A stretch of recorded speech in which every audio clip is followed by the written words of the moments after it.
Здравейте и добре дошли в нашия подкаст. Днес ще говорим за природата, замърсяването и зелените технологии. Природата е много важна за всички нас. Тя ни дава чист въздух, вода и храна. В природата има дървета, цветя, реки, планини и много животни.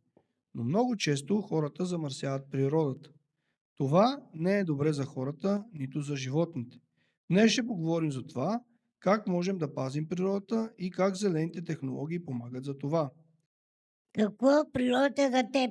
Природата, това е всичко около нас. Това са дърветата, тревата, цветята, реките и планините. Там живеят и много животни. Природата е красиво място, където хората могат да се разхождат и да си почиват. Имаш ли любимо място за природата? Да, обичам да ходя в парка и в планината. Там има много дървета и чист въздух. Понякога сядам и слушам птиците. Това ме кара да се чувствам спокоен. Какво означава замърсяване на природата? Замърсяване означава природата да стане мръсна. Това се случва, когато хората хвърлят боклук или когато въздуха става мръсен. Често фабрики и превозни средства също замърсяват въздуха. Къде можем да видим замърсяване? Понякога има боклук на улицата или в парка. Понякога реките и езерата също са замърсени. Случва се и въздухът да е мръсен, особено когато има много коли. Това го усещаме, когато дишаме. Как замърсяването влияе на природата? Замърсяването вреди на растенията и животните. Някои животни могат да изядат боклук и да се разболеят. Когато водата е мръсна, рибите също могат да страдат. Как замърсяват влиянието на хората? Когато въздухът е мръсен, хората могат да кашлят или да се чувстват зле. Мръсната вода също може да е опасна.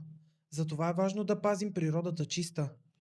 Какво можем да правим всеки ден, за да помогнем на природата? Можем да хвърляме боклука в кошчето. Можем да събираме отпадъците разделно, например на пластмаса, хартия и стъкло. Също така можем да пестим вода и електричество. Малки действия могат да помогнат много. Чува ли си за зелени технологии? Да, зелените технологии са нови начини и машини, които помагат на природата. Те използват енергия от слънцето, вятъра или водата. Така се прави по-малко замърсяване. Може ли да дадеш ми пример за зелена технология? Да, слънчевите панели. Те правят електричество от слънцето. Има и вятърни турбини, които използват силата на вятъра. Електрическите коли също са пример. Те замърсяват по-малко въздуха. Какво последните бихте дали на хората? Ще кажа, нека всички пазим природата. Не трябва да хвърляме боклук и трябва да се грижим за околната среда. Ако всеки човек направи малко добро, светът ще стане по-чист и по-красив. Благодаря ви за този разговор, скъпи приятели. Днес говорихме за това, какво е природата, какво е замърсяване и как зелените технологии могат да ни помогнат. Важно е всички ние да се грижим за нашата планета.